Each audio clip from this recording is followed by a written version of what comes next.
Welcome to the Oklahoma Railway Museum. Here, every whistle, every signal, and every movement tells the story of America's railroad heritage. But preserving that history takes more than operating historic equipment. It takes knowledge, it takes professionalism, and above all, it takes safety. Whether you are a seasoned conductor, an engineer, a brakeman, a flagger, or preparing for your very first day on the train crew, every volunteer shares one important responsibility: knowing and following the General Code of Operating Rules, or GCOR. GCOR isn't just another rule book. It's the common language that keeps railroad operations safe, efficient, and predictable. Every signal, every radio transmission, every movement of a train begins with a shared understanding of these operating rules. That's why annual GCOR training is required for every member of the Oklahoma Railway Museum train crew. During this course, we'll review the operating rules, discuss important safety practices, examine real-world situations, and refresh the knowledge needed to operate safely on our railroad. Remember, rules are written in ink, but safety is written by every member of the crew.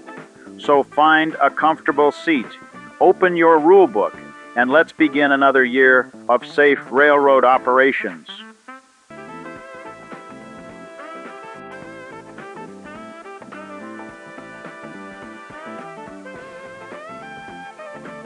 Okay, we're going to jump right off with our GCOR. If everybody will turn to 1.0, General Responsibilities.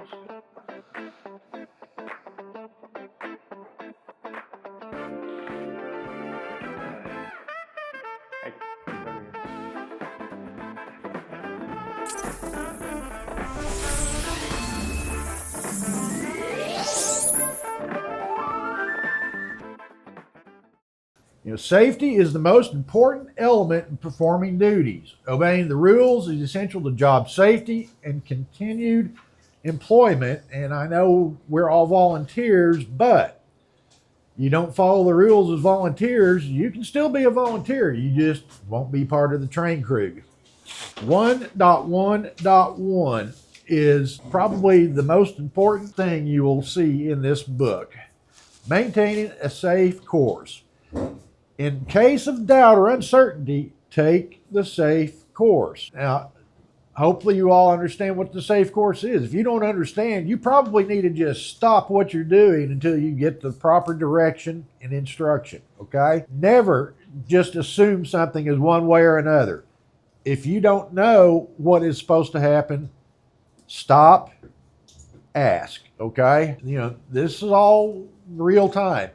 This equipment will kill you. It's hard. It will not give. Your body will definitely give first. So never put yourself in a position. Never do something unsafe. Never do something you're not sure about. Everybody get that? I'm going to beat that up all the time. I want to make sure that everybody does that. Now, yes, we could read down through here on everything. I'm just going to kind of skip through parts of this.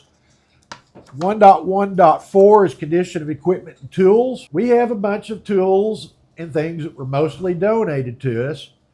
Some we've actually purchased because we didn't have the safe or proper tools.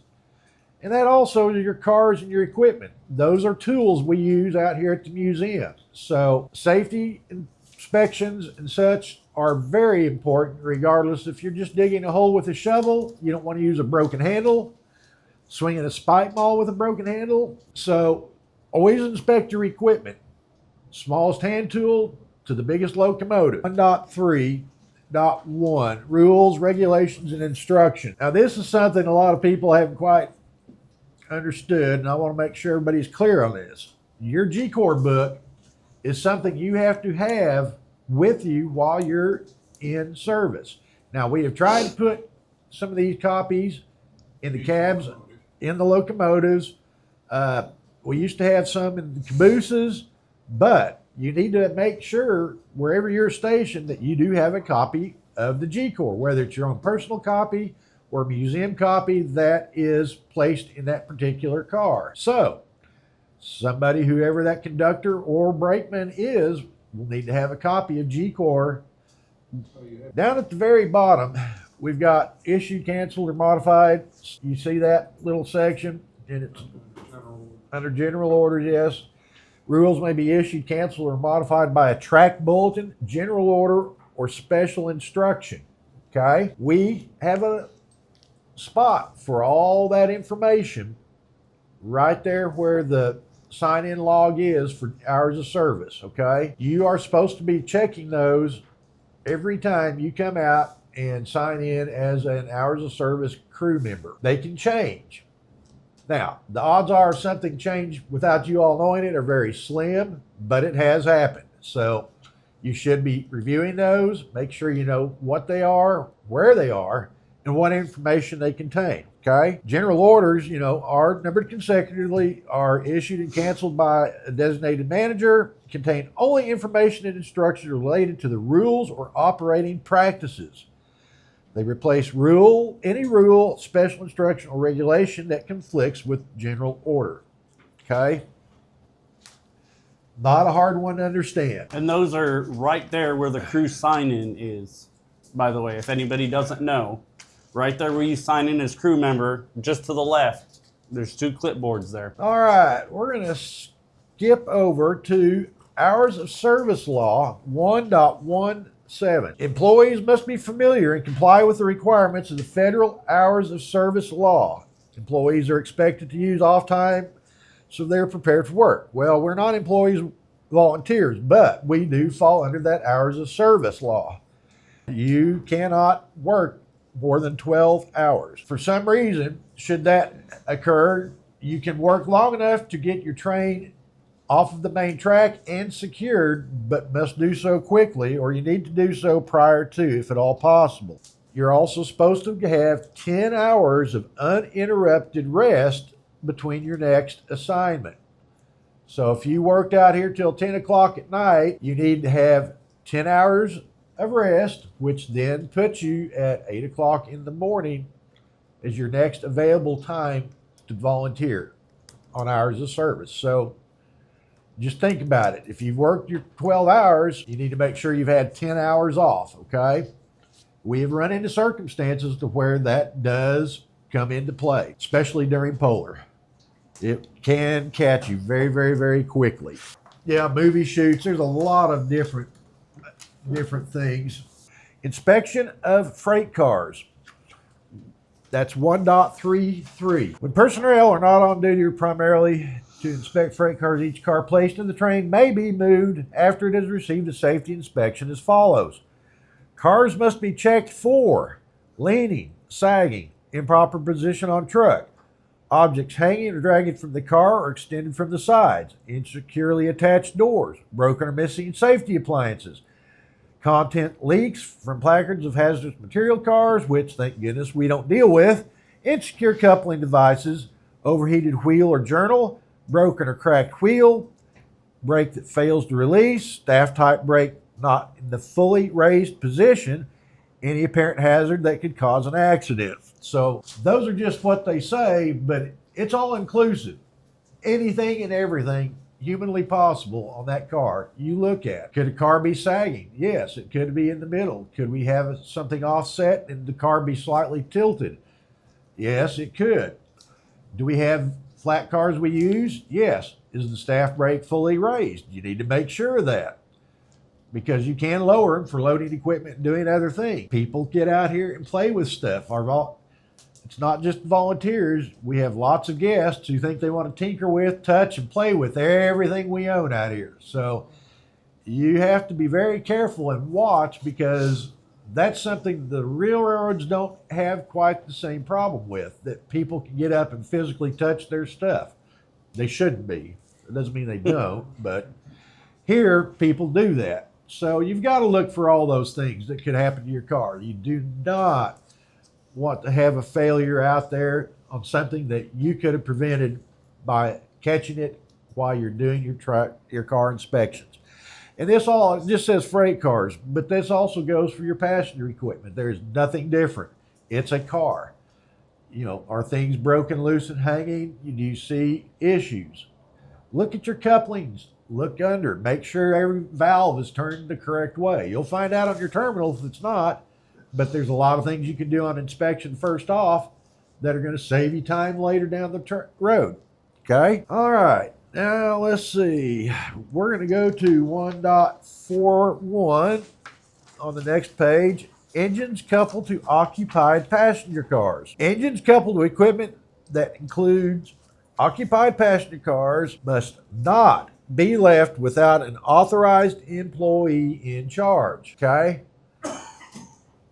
Now, when we're stopped out here, there's no visitors on our train. No, we still need to secure that cab, but you don't have to have somebody up there full time. Now, when you're starting to run trains, yes, we'll have volunteers on the trains. We'll have visitors looking at stuff. Somebody needs to be in charge of that locomotive. It does not necessarily have to be the engineer. It doesn't necessarily have to be the conductor. The authorized person is any person that is knowledgeable and able to watch the locomotive, deal with any minor malfunctions that might occur, or if you're seeing something leak, you're hearing noises, you can then radio and deal with it. It just has to be somebody who is knowledgeable and understands. So it's not always the engineer, it's not always the conductor, but y'all need to help each other and take care of each other, because it gets old up there in the cab. Those cabs are hot. They're not air conditioned yet. Probably never will be. So it is very important you do not leave a standing train just unoccupied from the cab. Let's see. 2.17. I'm not going to go through all this one, but on the next page, duties of the crew, there's conductor's responsibilities, engineer responsibilities, and all crew member responsibility. I'm not going to go through that verbatim, but you all need to read that and understand it. It's everybody's responsibility in the end to make sure everything is operated and maintained safely. But when it comes to train time, the conductor is the final voice, okay? The engineer, he just works on signals. He goes when you say go. He stops when you say stop. Unless there's an emergency, anybody can stop that train, okay? All right, next one, we're gonna go to radio rules. Before you... Yep. Go ahead. And anybody, touching off of what he said, anybody can stop the train. When you guys, if anybody is on the ground and you use the radio to stop the train, give a description of why you are stopping as quickly as possible as well. Because that lets the engineer know if he needs to dump it or if, he's got 10 feet to slow it down nice and easy. That does make a difference. Good point. All right, radio communication, transmitting. Before transmitting, you have to listen long enough to make sure the channel is not being used. Give required identification and not proceed with further transmission until acknowledgement is received. Now, I've always thought this was kind of strange the way they did this, but to me, the first thing in the rules is you check that radio to just make sure it even works. That should have been rule number one, test the radio. Why they didn't do that is kind of beyond me. It's on further back at 2.17. I find that kind of funny in a roundabout way. All right, mobile units, you give the name and initial of the railroad. Train name, which is usually the engine number out here, is what you use to identify a precise mobile unit, okay? So we have been doing lots more multiple locomotive operations out here. So it is imperative that you do identify yourself with what crew you are working on. If you're working with crew 48, you say conductor 48 to engineer 48. You want to make sure that that communication is directed to whom you want it to have it. The other crews need to be mindful if they're hearing that radio communication is also not to interrupt. That goes back up there to make sure the channel is not being used. That's your very first part. 2.4, if you're expecting a response, you say over. If you are not expecting a response and that is the end of the communications, it is out. So if I'm talking to engine 48, it's conductor 48, engineer 48, over. I'm expecting to hear something back from that engineer. When that engineer replies back to me, I'll acknowledge his conversation and I'll be going by conductor 48 out. That way, anybody else listening for that other train crew, they know our talk is done. They can then proceed with their information. Now, we have a lot of problems, and I still am going to figure out a way to work this out during operations where we have radios out for all of our ground crews. We have them for parking lots, this and that and the other, and we get a lot of talk where we shouldn't have it. So we do have 2 channels, and I'm going to work on getting those people who are not directly involved in train operations on a different channel. We're having too much walkover on that. All our flagmen should be on the same channel because those flagmen need to let us know that it is clear to proceed through that crossing, okay? Or why they're stopping. Or why they're stopping you, yes. Because that flagman at that crossing he's your boss at that point. You can't proceed without his authorization, okay? It talks about that. We'll get to that later on down the road. But flagmen should be letting the crew know that it is safe to proceed. It can be a wave of the arm. It can be a radio transmission, but it just has to be seen and acknowledged. 2.6, communication not understood or incomplete. An employee who does not understand a radio communication or who receives a communication that is incomplete must not act upon the communication and must treat it as if it was not sent. That goes back to your very first rule. If you don't know what to do, stop, okay? Acknowledgement. An employee receiving a call must acknowledge the call immediately unless doing so would interfere with safety. Now, there are times the conductor will be calling that engineer. He's got his hands on brakes. He's got his hands on whistles. He is busy up in that cab. He may not be able to immediately reply to you. So you have to give time sometimes. But if you do not get a response after a short amount of time, you should repeat that. Emergency calls, 2.10. This is one that we've talked about, our safety briefings with our car hosts. If there is an emergency, it is 3 times emergency, emergency, emergency, and state clearly what that is. It may be a time that you're very excited about what's happening, but do your very best to remain calm and explain what that emergency is, because if we have to ask for a reply, repeat, that could take longer for us. Do we need to be stopping? Do we have a personal injury? We need to understand what, as a crew, is happening. So regardless of whether you're the conductor, the engineer, brakeman, or just one of your ground men, you need to state what that emergency is. Now, if you see a train derailing or something, that's stop. That's an emergency, but you need to say stop, okay? And if you say stop 3 times frantically, that engineer is going to put it to a stop. Oh, yeah. It may not be the smoothest stop, but he's going to bring that to a stop. And that's exactly what we want. We also have had a little bit more radio use that's inappropriate, okay? So we need to watch what we do on the radios, all right? I know we get bored. We need to keep ourselves awake and have a good time, but other people are listening. So we've got to be careful what we use the radio for and what we're saying, all right? 2.11, yes. Try to keep it clean. Yeah, that's There's the one best thing, answer. if you got to stay awake and you're having a conversation with your conductor, just keep it clean. And I know I'm one of the ones that's guilty of pushing the limits on that, but yeah, that's under as Guy said, 2.11 prohibited transmission. And here's where 2.17. Why this is not first, like I said, it always amazed me. But test radios. You need to test it as soon as possible before beginning your assignment. So why wouldn't you do that first? Why would you go about your business, start checking things, and not have checked your radio to make sure it works?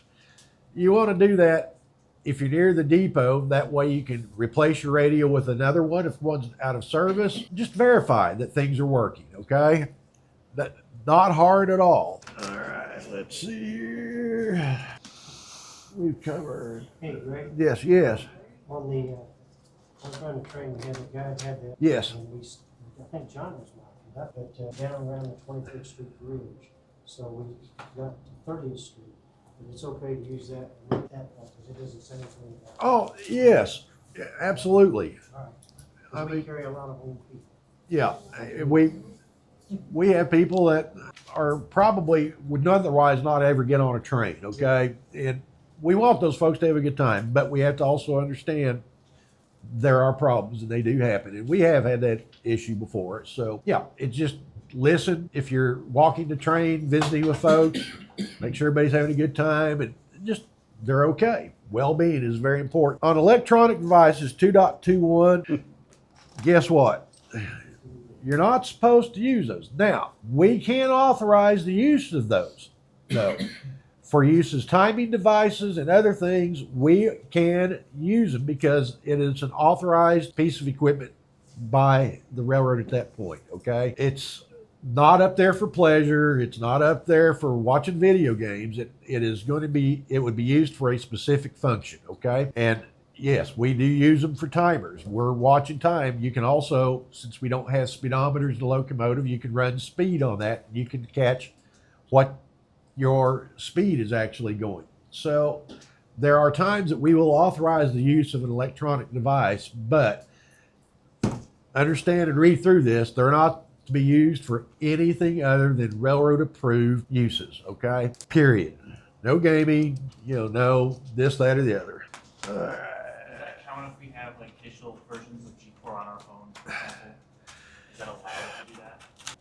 They are starting to allow electronic logbooks in GCOR books. On tablets. Yep, on a tablet. And the railroad has actually started providing, in some instances, tablets for that very reason. So here, yes, but not out in the real world yet, okay? But hopefully we'll have a hard copy that's accessible, all members of the train crew on one of the cars, or like I said, that's our goal. All right, let's go to 4.2. Timetables. Now, I'll actually just back up a minute. We are going to have new timetables come out, obviously. If our current timetable is extremely dated, so updates will be made, and we will be issuing a new timetable sometime this operating season. So, we will have notice put out 24 hours beforehand. There'll be a general order made, which will go in the folder in there. And we'll also make sure sufficient copies are available for all the crews to get their copy, okay? That part generally won't affect you that much unless it happens to be on a run day, but I'll time it to where that doesn't happen. So you'll still have the general order and new timetables will be handed out. The old ones will be discarded. 4.2, special instructions. Special instructions will replace any rule or regulation with which they conflict. That always kind of tossed me at first, but signals and their use, 5.0. Most important, 5.2, the very last one. Not act on any signal that they do not understand. And it goes back with all the communications and your operating practices. Safety. If you don't understand, don't do it. Don't move. Get clarification, okay? And it's always, the other parts are just as important. Be on the lookout for those signals. If you're a ground man, you may have a conductor you're working with. You may be watching for that flagman. He may be waving you down, stopping you, that there's a problem at the crossing. So you always need to be vigilant for that. And then comply with those signals. Engineer is really probably the most important one on that, is he is going to be watching for those signals and then complying with those. You need to be very clear and visually there where he can see you. If he can't see you, it'll be on the radio, but there's a lot of things that go into that communication. 5.3 shows your standard basic hand signals, okay? We all have slightly different ways that we do the same thing. It's an abbreviated list. Yeah, a very abbreviated list. Anything you do when you're making hand signals, and I'm not talking about with a lantern. Lantern at night work is very, very particular. And you have to be extremely careful. But regular hand signals, if you're not using radio communication and you are visually going back and forth with each other, you need to stand in that position where that engineer can see you if that's your desired use. That may mean you're standing 10 or 15 feet away from where you're at just in order for that engineer to have the clear view of sight of you, okay? You want to make sure he can see you. If you can't see him, he can't see you. Conversely, when somebody disappears from an engineer, the engineer will stop, guarantee it. Now, those signals need to be exaggerated. When you're telling somebody to come to you, you don't want to just sit here in these little tiny movements. That engineer may be 5, 6 cars back, okay? You need to be exaggerated in all of your movements, okay? Make sure that they're clear and can be understood. All right, and that goes to 5.3.2. When you're giving signals, make sure they can be plainly seen. Give very clearly so they can be understood. And on the engineer's side, if at all possible. Now, that's not always possible, and that's where you're going to be on radio communications, okay? But if at all possible, be on the engineer's side. If a signal disappears, stop the movement. If you're on the ground and he is expecting you on the ground and he can't see you, that engineer is going to stop, okay? Period.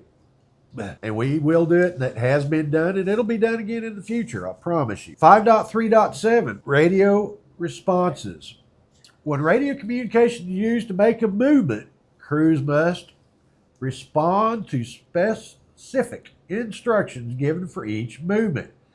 Radio communications for shoving movements must specify the direction and distance, and must be acknowledged when distance is more than 4 cars.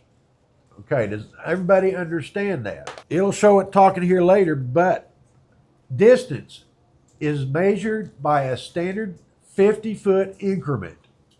And that was from the old 50-foot box cars, and to this day, they still have 50-foot increments, okay? So, your idea of 50-foot, my idea of 50-foot are so different. Everybody I've worked with out here, it's really funny. I've seen some 50-foot that's more like 20. I've seen some 50-foot that look more like 200. So do your best to give an accurate description of how far. You can look at a rail joint. Ours are 31 foot. So it's almost 2 rail joints. Just short of 2 rail joints is 50 foot. So you can look at some rail joints out here and kind of get an idea. But again, 50 foot is your standard. You need to make sure you say what direction and how far, okay? That engineer should not move, better not move, unless he knows that. Now, if you're on hand signals, it's a different story. Direction is based off the locomotive F. That F could be pointed either north or south here on our railroad. So you can have a shove move with the locomotive facing forward. So it'll be a shove ahead.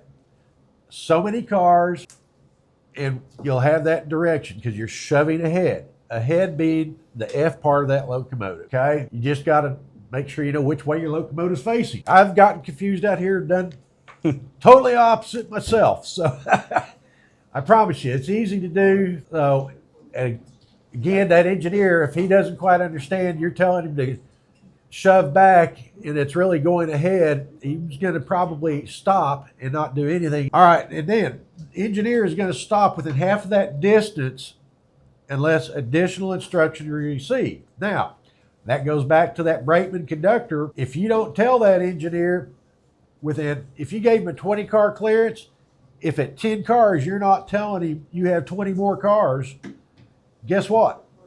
He'll bring it to a stop. So half that distance you give to that engineer, you also need to be giving yourself the mental note, I need to give in half that distance a repeat, okay? You'll hear that a lot on the radio. It's like so many cars, so many cars. It's like, wow, they just called that out. That is why, because you have to let that engineer know within half that distance, okay? Oh, 5.4.7, display of red flag or a red light on the end of your train. We need to make sure that a red flag is placed during daylight on the back of the car. Now, even though not all cars have lights, we do have cars that with lights on the end. You need to also, during your inspection, make sure your red light is working if that isn't the case, and then turn it on your movement down. On your shove move back, it's not necessary, but you still have to keep a red flag at that back end to show the end of the train, okay? Everybody understand that? I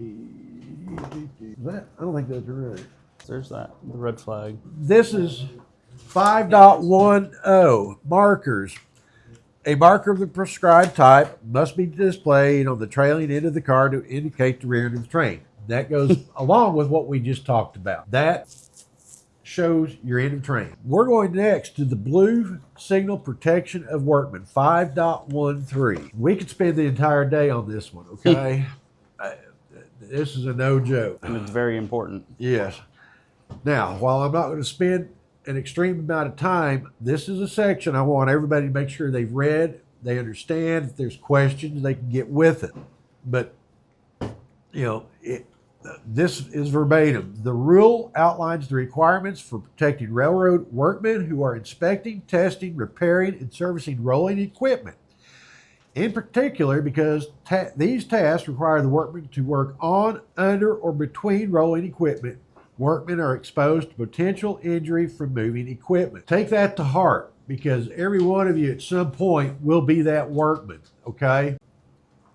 Railroad employees assigned to inspect, test, repair, or service railroad rolling equipment or components, including brake systems. Train and yard crews are excluded except when they perform the above work on rolling equipment not part of the train or yard movement they are handling or will handle. Now, does that make sense? Does everybody understand? If you're working as part of that train crew, you're not going to have that blue flag protection because you're that crew. You're talking to your crewmen, so they are aware of that. It's the person that's not part of that crew that, hey, I need to go work on this piece of equipment because y'all can't. That's when blue flag protection comes into play. That is for your safety, because the engineer is not going to be able to go if you've got the blue flag placed on that control stand, okay? He's not going to touch it. He can't touch it. And we'll get more in there on, go ahead. The blue flag can be a flashing light. It could be a magnetic sign stuck to the side of the locomotive on the coupler. It could be, It could be a blue handkerchief set over the control stand. It could even be a blue reverser shoved in the reverser spot. So there's multiple kinds of blue flags that can be placed. It can be a blue flag on the rail. Yes, in the knuckle, everywhere. We've got 3 of them parked in the shop right now. Yes. You know, it's any rolling equipment that's not past that blue signal, ever, okay? What a blue signal signifies. Everybody clear on that? A blue signal signifies that workmen are on, under, or between rolling equipment, and that requires the below, okay? Rolling equipment must not be moved or coupled. It must not pass a blue signal. That is very important, guys. And while there are ways that, you know, the train crew works that doesn't require that blue signal, if you're with a craft other than with that train, we have to mark the front and back of that train, both ends. The conductor's got to know, the engineer has got to know. So while it does take time, unfortunately, yes, you need to place those blue signals so that the engineer is well understood. And around here, I also like to see that you notify that engineer, because the engineer may be out of the cab. That train may not be occupied at this time. There may be a cut of cars that doesn't require the engineer to be in that cab. Or the engineer stepped out and a qualified person has been left there. Placing that blue flag, if the qualified person does not convey that to the engineer when the engineer comes back and there's not a blue flag, it just says we're under blue flag protection. Oh, wow. He might hop up in that cab and say, I don't see anything, and leave, and somebody's trapped, okay? Those situations can happen, and that's why this is put in here. So always make sure that that is marked. On the next flip side of that, number 4 there, rolling equipment must not enter a track when a blue signal is displayed at the entrance to the track. Now, we haven't done this in a while, but yes, we can blue flag a whole section of track leading down into the shop area, the yard, the rip track. You can set up a blue flag in that area that protects everything in there. That doesn't mean you can't have additional blue flags, because John may have a piece of equipment he's working on, Guy has a piece of equipment he's working on, but there's an open track up the middle. You can't couple up to his, you can't couple up to his, but with permission you can get the blue flag removed and use the empty track. So there's times that could happen. Protection removed. Now this one is very, very important. Blue signals may be removed only by the craft or group who placed them. So again, we're going to go back to that guy placed a blue flag on something, John placed a blue flag on something. You can't couple up to move without talking with that particular person in this instance, okay? I don't know why John blue flagged it, but he did. That means we shouldn't move it.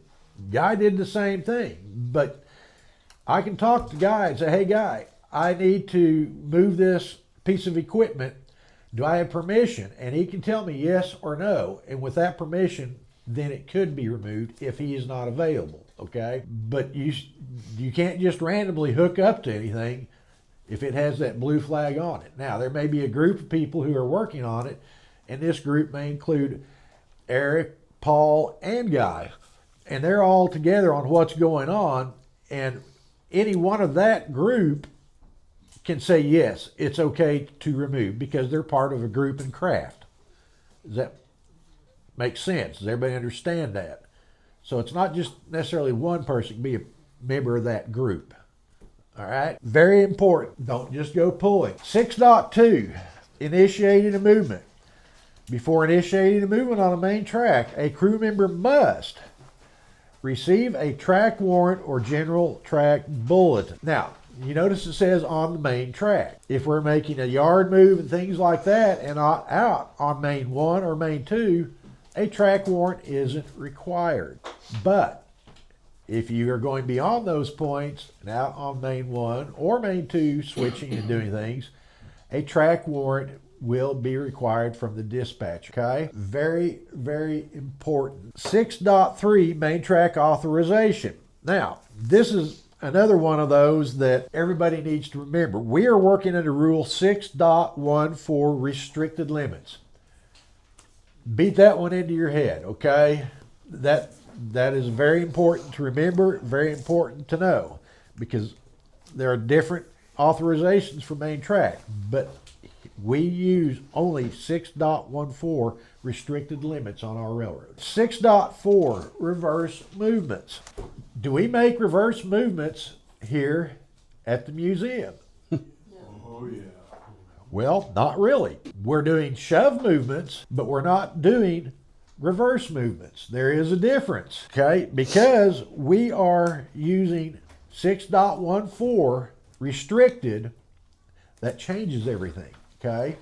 6.4 is not used in this particular instant. I know that sounds weird. It's like, well, we do reverse movements all the time. Well, no, they're talking about a reverse movement in a traffic control situation.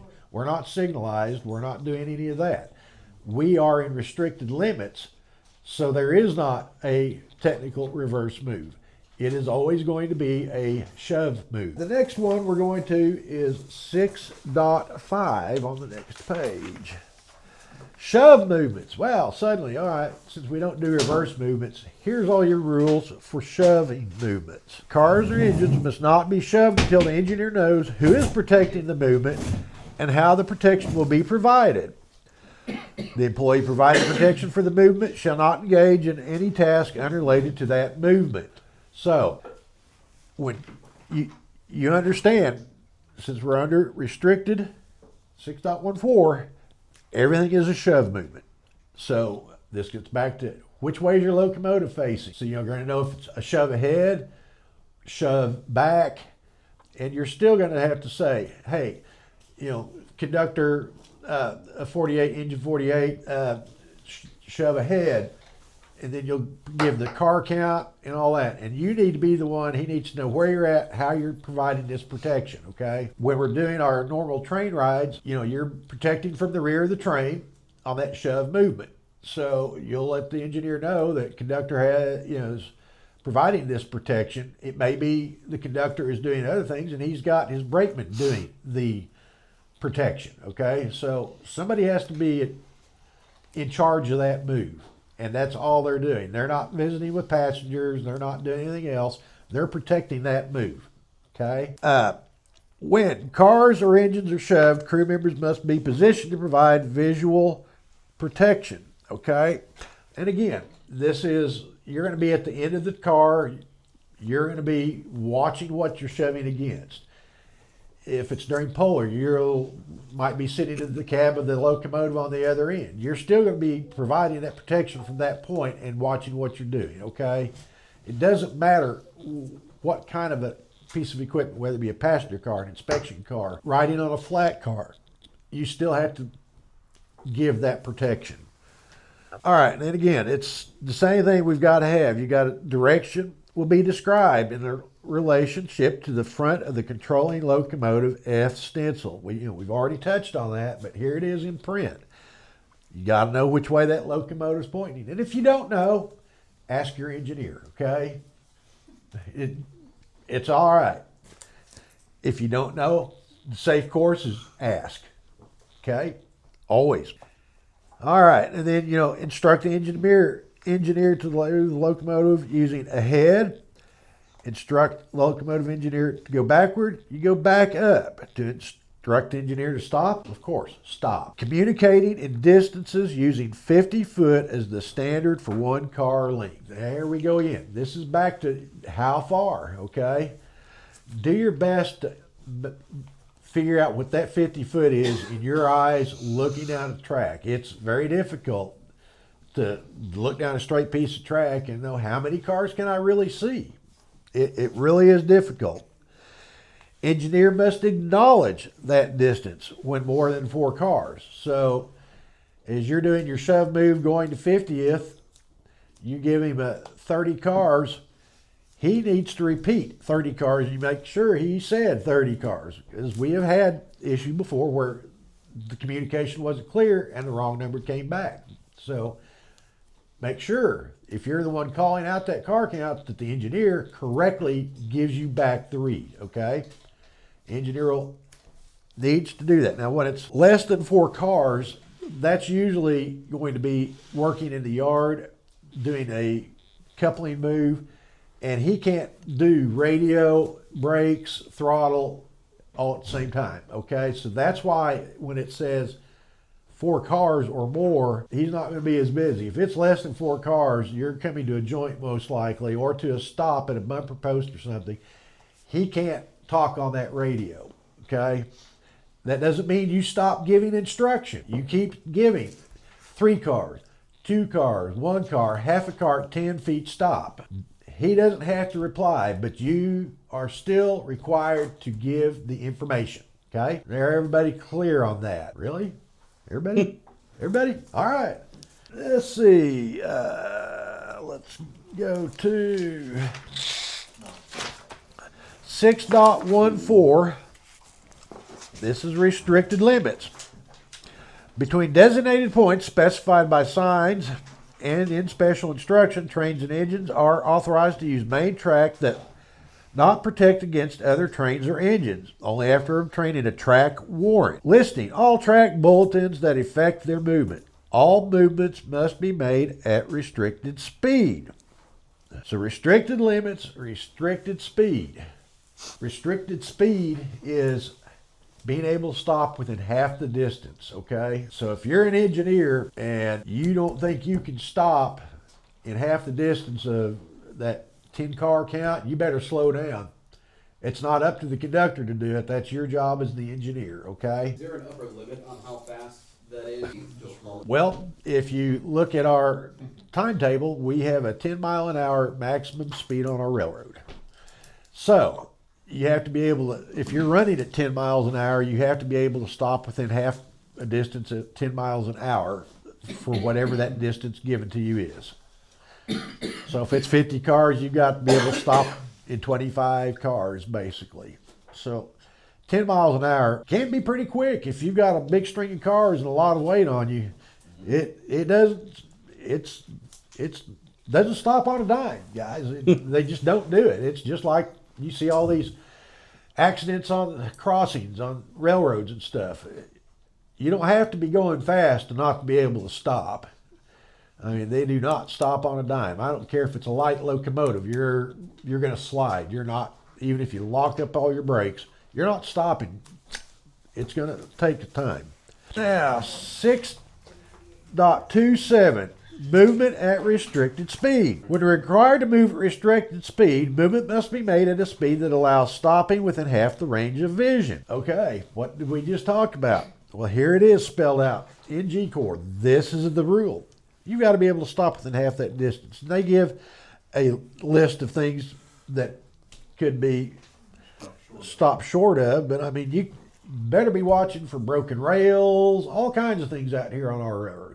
We had that occurrence. We had a rail break. But, you know, this is all reasons. Now, they're saying, you know, restricted speed, trains are not to exceed 20 miles an hour. But our railroad is 10, okay? The only times we have done over 10 are very specific for a very specific reason, and authority had to be granted to go beyond that 10 mile an hour, okay? Let's go to 7.9.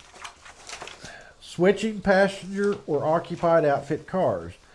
Before switching passenger equipment or occupied outfit cars, couple the air hoses, fully charge the brake system, use the automatic brake valve when switching. Now, everybody has been out here as we're switching passenger cars. We always make sure that we have air on those cars. And why? Because of Rule 7.9 here. The only time a car cannot be moved under air is if it is a maintenance move. And that won't be on a train. It will be from wherever its current location is, possibly into the shop for maintenance. Other than that, you better have all your air on those cars, and you need to fully charge the system. And it does not charge in 30 seconds, okay? It takes 8 minutes.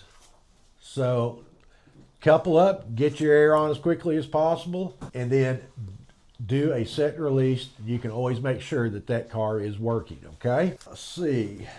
Now we're going to take a big jump up to 14.1. This section is the rules and applications and track warrant controls. In 14.1, authority enter TWC limits.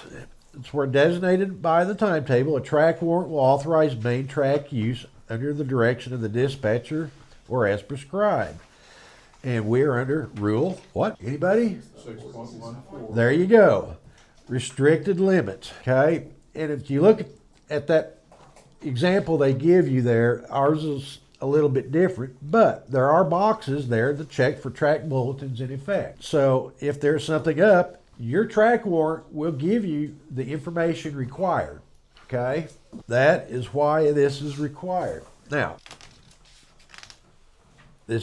remember, this is not like yard movements. This is if we're out on Main 1 and Main 2 doing stuff, okay? Does everybody understand the two main tracks out here? What they are? The main line is the track that runs through the property. The Main 2 is the track that is adjacent to the depot and the canopy. Now, we're going to go to 15.2.1. And before I do that, there's a 15.2 protection by track bulletin Form B. Now, while it'll be very rare that we will actually have train movements out there if a Form B is out, okay? It is possible to run trains on a Form B with the roadmaster's authority to do so. But I really want to go to the 15.2.1. Track bulletin Form B may be used to protect on-track equipment such as rail detector cars without using yellow, red flags. Identify protected equipment in the track bulletin. So if we have, for some reason, a need to have a train out and there's a crew out working, on your bulletin, there'll be a, do not pass this point, or stop short of this point, get permission to pass, okay? So it's possible, but highly unlikely we would do this, because if we had a train out and a Form B out, we would probably be a maintenance train attached with the Form B, okay? But this is how, if we needed to run a train and have work people out, the Form B covers those workmen. This is how we can operate on the track with that Form B and get by. The railroads use these all the time out there in the real world. There's maintenance going somewhere all the time, almost 24 hours a day. So you can't just block that track, but the people who are working on that track can clear away from it. And if it is safe to cross that section of track, the foreman can talk to the train crew and give permission to enter their Form B in certain limits, okay? And at a speed that is most likely restricted, okay? The only person that can grant you authority under Track B or under a Form B is Mr. Eric. He is our roadmaster. Which, So if you have a problem, it ends up between the dispatcher and the roadmaster is what it comes down to, okay? That's who dictates all trains movements. Yeah. And then the train master can authorize the movements out on Main 1 and 2. And guess what? That's all we're going to cover in that section. We are going to go to the air brake and train handling. Air brake tests and inspections, compliance with the FRA regulation. Inspect and test brake equipment on locomotives and cars according to the Federal Railroad Administration regulations contained within these rules. In addition, all cars at the initial terminal or that they are added en route must be given a safety inspection as per Rule 1.33 in the General Code of Operating Rules, GCOR. All cars, okay? And if we pick up a car, it should be tested as well, or shall be tested, not should be, shall be tested. We might come out of here with a couple of cars, go to 50th and pick up more cars. We can't just leave 50th with those cars without doing a safety inspection, okay? You've got to test it. Inspections and air brake tests may be performed by either a qualified person or a qualified mechanical inspector. A qualified person refers to a trainman given fundamental training on freight cars inspections and air brake tests. And a qualified mechanical inspector refers to a person such as a carman who has been given more extensive training that provides for a more detailed inspection. All trainmen are qualified persons in the application of the following rules. Okay? So that means if you are the engineer, you probably wouldn't be doing it because you've got your own things you're going to be handling.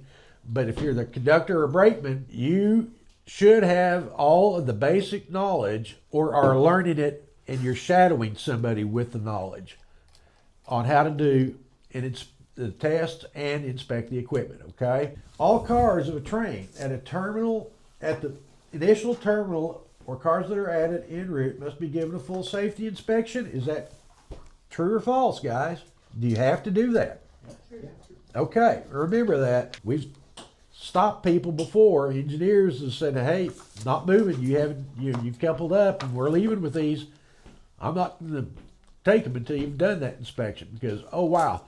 Let's say you have a coupler separate and the cars you picked up are the last ones and we're coming up grade out of 50th Street. If you have not done your test, you have not checked that brake equipment, and you don't have air, and that car comes loose, it's freewheeling until it hits something at the other end. So that's why you test those. Okay? All right. 100.4, operative brakes. These requirements apply to air brake test and inspection. Unless the brake fails en route, the air brakes on all cars must be operative unless being moved for repairs and they are properly tagged. Okay, does everybody understand that? And we've had failures before en route, but in general, it better work before it leaves here, okay? Case in point, when we have the brake froze on the one passenger. Yes. So everybody understands all cars must be operative. Then we'll kind of skip a little bit to the bottom, and I mean everybody needs to read all this, and this is not why we're here, is for me to read the book to you. You all need to be very familiar with everything. At least 95% of the cars in the train must have operative brakes under all circumstances. Well, now how is that possible? If I just said that, all cars must be working, but I only have to have 95%. Well, you could have that failure en route, or you could have a car tagged out, specifically going for repairs, okay? But you can't have so many cars that are going for repairs without air brakes on them that you surpass not having 95% of your train under air, okay? That's kind of one of those exceptions to the rules, but the likelihood of it really happening here, probably not. We're not going to move things on our grade that don't have brakes. We do not want to lose anything whatsoever. All right, 100.6 is the standard brake pipe pressure. Regulating valve must be set as follows. Yard and freight service, 80 psi. And for passenger equipment, we are also doing 80 psi. That is what we use here. Let's see. 100.8.1, not used, says there, but we're going right below it to the .1, air brake test using handheld gauges. We actually have some handheld gauges, okay? Handheld gauges used for brake test purposes must be determined to be accurate within the last 92 days. A method for checking the accuracy of the handheld gauge is outlined below. Now, I'm not going to read through this completely, okay? But there's a place to write on there when you've checked it, okay? And then it outlines on here the steps and one important factor. The gauge has to be within 3 psi of the locomotive pipe gauge reading. If it's more than that, it can't be used, okay? So check the gauge. If it's out of date, follow the procedure. Get the gauge checked, then you can put the gauge on the end of the train as long as it meets the 3 psi. And there's even the note down there at the bottom. If it doesn't, that cannot be used, okay? Call that out already. We're going to that. All right, we're going to 100.9 and 100.10. This is the outline on how to do brake pipe leakage test. We're going to go down here to C, the brake pipe leakage method. 1, you charge the brake system within 15 psi of the regulating valve as set indicated by a gauge or device on the rear of the train. Wait for the signal to apply brakes. When you receive the signal, reduce brake pressure by 20 psi. Now this is for the engineers, by the way, but the conductor also needs to understand what the test is all about, because if you don't follow and you're saying, well, give me a release. Well, you can't get a set and expect him to give you the release because there's time you have to do. There's steps.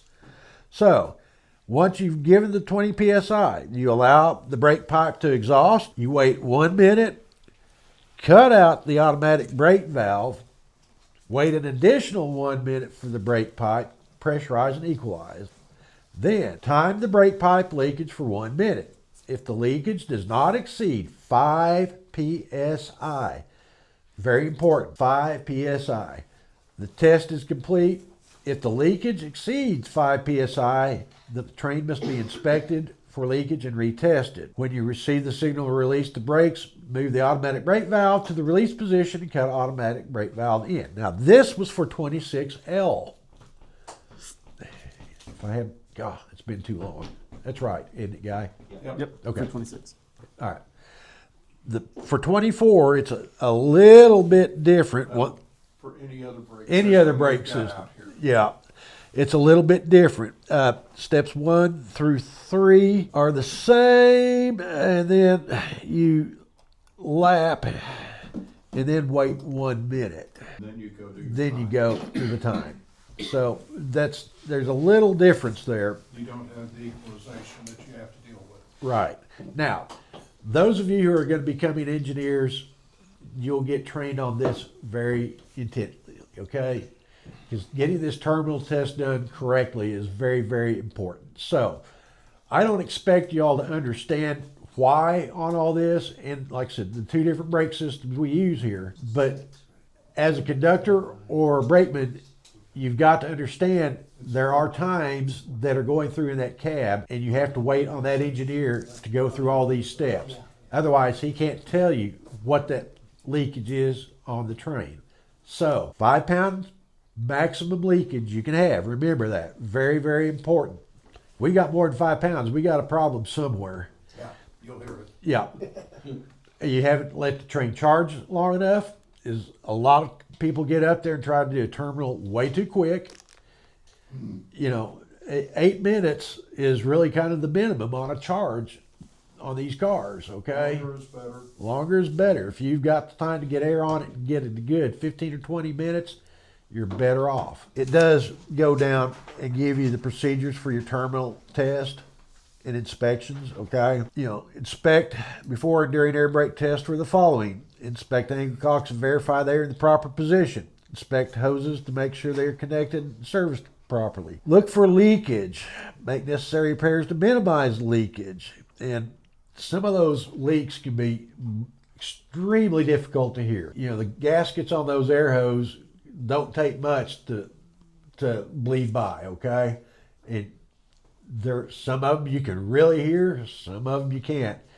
But the terminal test, it'll let you know if you've got a bad one in a hurry. Inspect retaining valves. They're in exhaust, which people better not mess with them here. And then I'm going to skip down a little bit. You know, this is back, conduct the test as follows. You know, this is charging the brake system. Then going through the leakage test, you know, with a 20-pound reduction, checking all cars. And that's both released and set, okay? And both sides of the train. It's not, oh, I can walk down and see everything from one side. Flat car, there's only one place you can check that flat car. There's a little opening in the flat cars that's about that big. That's it. You have to be able to look in that slot to see if the piston is extended or not, or if it is retracted when it's released. So if you're walking down the platform side and you say you've checked all cars, I'm going to call foul immediately because I know you hadn't checked the flat car. Because guess what? It's on the other side. So yeah, you gotta look at both sides of that train, folks. And it's nice when you have 2 people because you can have one person running one side, one the other. That doesn't mean you have to do both sides as long as somebody on that crew is checking. Okay. Again, read through this just so you understand it. I'm not going to really go over it in depth, but this is an important part just kind of for operations. All you new folks, we will work with you, and that is a good hands-on experience, okay? The book will tell you the basics. When you get out there and you're really doing it, that's when I think most people really learn and understand. All right, 101.2, locomotive daily inspections. Now, not everybody will be an engineer. Not everybody wants to be an engineer, but you will likely help that engineer at times with his inspection of that locomotive, checking sanders, lights, blower motors, on traction motors. You know, the engineer does not have to do it all by himself, and quite honestly, some of it's difficult to do by yourself. So I'm not going to go over all this in its entirety because there is a checklist in the locomotive cabs There's your cab card that has to be checked and signed off on. There's your blue card that you have to look and make sure it is in date. Very important. That's the first thing that FRA will do. They're going to walk up into that locomotive. They're going to pull out that blue card. And they're going to look at it, make sure it is properly dated, checked, and signed by a qualified person, okay? Not everybody, and as a matter of fact, I don't want anybody in here touching those blue cards, with the exception of our mechanical folks, okay? Leave them alone. But you do need to make sure you know where they're at and what the dates are. One important thing to know is on the inspections of locomotives. If the locomotive cab card indicates a locomotive was inspected the previous calendar day, complete the current daily inspection before 23:59 hours. That ensures that the calendar inspection before the previous 23:59. Engineers that operate locomotives anytime after 1200 hours of the date must perform an inspection before completing his or her duty unless relieved by the proper authority or local instruction. So we don't run into that here. We've been out on overnight movie shoots before, but you know, that is kind of one of those odd deals that it is 23:59, not 2400, not 1200, not 0100. It's 23:59. All right, everybody, please get your timetables out. Timetable. Like I said, this poor thing is dated. Its effective date is Wednesday, March 1st, 2014. Okay? Always make sure, and I know this is, like I said, kind of an old date, make sure you've got the most up-to-date timetable. Yes, we are working off number 4, dated from 2014. All right. Maximum speeds.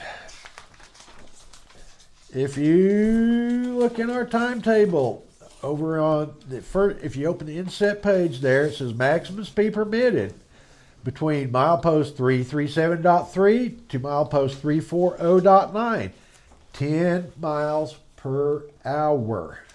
Okay, now that goes for the entire railroad. Switches and other tracks, 5 miles an hour, but 5 miles an hour can be a little bit quick, even though that's the authorized speed going through switches. Guys, it's best to take your time. Ease through those switches. You don't want to put anything on the ground. You don't want to break a switch. So just don't want to run through a bump post. No bump post. We may have had that happen before, but you know. Excuse me. They work. One of the few appliances. All right, and if you also notice in here, we have our radio frequency, which is number 3, and it is the AAR channel 13 160.305. We also have a maintenance away channel, which is 160.815. AAR 47. That is the one that I'm really wanting to start getting other than train crew people to use, okay? We don't need the confusion and the problems, so we'll work on a method in which to make sure that happens, okay? The less we have out there on the channel, the better we are. Let's see. If you look through on all your general rules over here, you can see that some of them are definitely out of date. You know, we no longer have, you know, RS3 that, you know, handling cars on the east shop track due to curve. And then number 13, only one passenger car may be handled at a time. Those are now gone. You also know that we have some high equipment now too that won't fit under the canopy. So that will be inserted into this section, okay? That's where those go. Currently, you have the clipboards with all of our other information that you should be aware of, but some of that will be removed from that and put into the timetable when it is updated. I think. All right. this is all just basic information that you need to know, okay? Tells how switches and certain things should be left lines. It talks about your track warrants, it talks about use of main track, it talks about you having their hours of service information, reporting of train movements, public road crossings, which are all DOT recognized. So they have placards on them that give the locations as to what the DOT crossing number is, okay? And you can see them all in there. And that also helps if there's been an incident or an accident. You can identify yourself by, hey, I'm at this crossing. We're missing one. Yeah, we're missing a second GART crossing. We're missing. 23rd Street. Okay, but it's not placarded. No. It's, because it's an overhead, but it's not placarded. So you've got the public road crossings there, and they're listed by that. And if there's a problem, people will call in and say, hey, you have a problem with your flashing lights at DOT 413869Y. And it's like, well, what the hell is that? Well, you whip your timetable out. It's like, oh, it's 36. So that is that. There's public considerations, public relations. It's basic information that we use. Obviously, our operating schedule is thoroughly changed, and that never did quite fit. The back cover gives you a basic layout of our railroad and where tracks are located. It's not perfect, but it's pretty decent consideration. It does not show all the yard tracks, and most timetables will not show all the yard tracks specifically on the overlay chart. Right. So we might do a expanded version of that at some point, add another page or two. If you go back towards the front of your timetable, there's the station names, which show your end track, Adventure Station, Rose Rock, Oakwood, Awana, Eckroat, and Redboard with their mileposts. And then you've got restricted limits as you're operating. And you also have rule, and there's all those little numbers over there, and letters, So all those letters mean something, and they're over here on number 4 on the opposite side. They tell you what those mean. And the railroad was really good about this. So if, there was a wire, a roundhouse, water facilities, radio facilities, operators, all that, that's where they would put in those designations. So, Oakwood has a bunch of them, BKSW. So you've got general orders bulletins, standard clock. There's a siding, which is now actually main 2, and water. So just basic information to be familiar with for your railroad.